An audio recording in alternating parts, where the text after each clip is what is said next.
שלום לכולם, אני ראיה כהן, אני שמחה מאוד להיות כאן על ההזדמנות הזאת לשוב ולראיין את מירי שטרן האהובה בשרשרת שנקראת שרשרת טראומה, נכון? לפני כחודשיים התראיינתי בעצמי במסגרת שרשרת נשים, דיברתי על שיטת ההופונופונו. בהכשרה שלי אני מטפלת באיזון גוף נפש, מנחה סדנאות למודעות עצמית ורוחנית. את מירי הכרתי לפני כ-15 שנה כשליוויתי אותה בתקופה שאימא שלה חלתה, ומאז מירי עשתה אצלי נראה לי כל קורס וכל סדנה אפשריים. שתינו ירושלמיות לשעבר, שכבר הספקנו לעבור למרכז והנה שוב התחדש הקשר. מירי שטרן לב היא סופרת, היא מרצה, היא מלווה אנשים בתהליכי שינוי.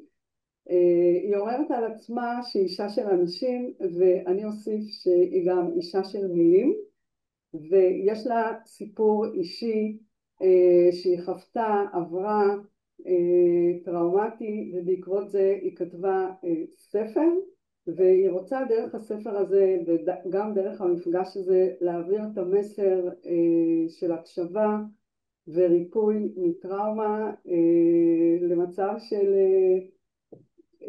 של ריפוי בעצם.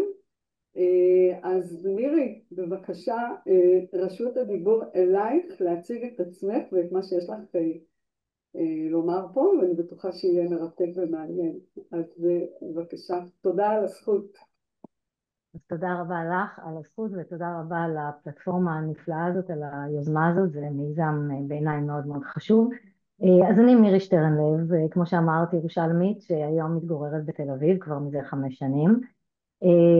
ואכן המסר שלי לעולם בשנים האחרונות, מאז שיצאתי לפרישה מוקדמת מהאוניברסיטה העברית, שם עבדתי 35 שנה, היא ללוות נשים בתהליכי שינוי בחיים שלהם, בעיקר בתהליכי ריפוי.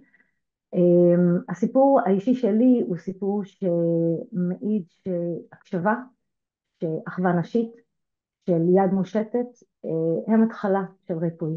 כדי שבן אדם, אישה, יוכלו לטפל ולהתמודד עם הטראומה שהם עברו, החברה צריכה להכיר בכך שהם עברו את הטראומה. אם אין לנו הכרה של החברה בכך שעברנו טראומה, אנחנו לא נוכל להתחיל תהליך ריפוי. ומנקודת המוצא הזאת, אני יצאתי לחקר אישי שלי, בכל מה שקשור לנושא של הקשבה, כתחילתו של תהליך ריפוי. אז הסיפור שלי הוא סיפור של ילדה טובה מירושלים, ילדה שנולדה למשפחה טובה. אני נוהגת לומר שנולדתי פעמיים, פעם אחת ב2 בנובמבר 63, ואחרי שבועיים נולדתי עוד פעם.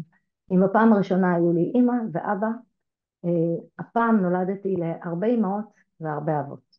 והסיבה שאני אומרת את זה בצורה כזאת, כי אחרי שבועיים, כשהייתי בת שבועיים, אח של אמי נהרג בשירות סדיר שלו. הוא היה, למעשה הוא כבר היה בחופשת שחרור, וקראו לו חזרה להדריך כיתה של חיילים שהוא היה המ"כ שלהם, ובאימון של שימוש ברימוני יד הוא נהרג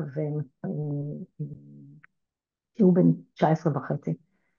אני חושבת שבאותו רגע נקבע איזשהו מסלול חיים שעבורי ועבור כל המשפחה, ואני נוהגת לומר שהנרטיב הזה השפיע רבות מאוד על החיים שלי, ולפעמים אני תוהה אם הייתי יכולה לחזור אחורה ולתקן משהו, אז אולי הייתי חוזרת לאותו יום. גם הייתי מחזירה אותו, אם אפשר היה, וגם אולי הייתי משנה את הנרטיב של החיים שלי. ולמה הכוונה שלי? ברגע הזה שבו סבתא שלי מתבשרת על זה שהיא איבדה את בנה הצעיר, אני הופכת להיות זאת שאחראית לשמחת החיים במשפחה. אני אחראית, בלי שיגדירו את זה בתור תפקיד רשמי, לכך שלכולם יהיה טוב, ואני גדלה עם הסיפור הזה. וכשאתה גדל עם הסיפור שבו אתה אחראי שלכולם יהיה טוב, וכשאת ילדה טובה, אז את עושה את התפקיד הזה בנאמנות כל כך גדולה, עד כדי ביטול עצמי כמעט. כשאנחנו מדברים על ריצוי, אני חושבת שהיכולת של בן אדם מרצה לבטל את עצמו, היא כמעט בלתי ניתנת להסבר אם אתה לא חווה את זה ולא מכיר מה זה.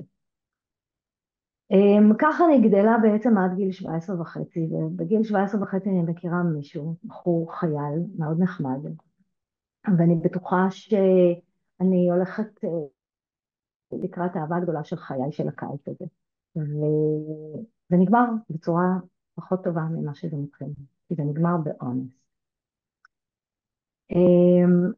בעצם האונס הזה, לימים אני אבין אותו,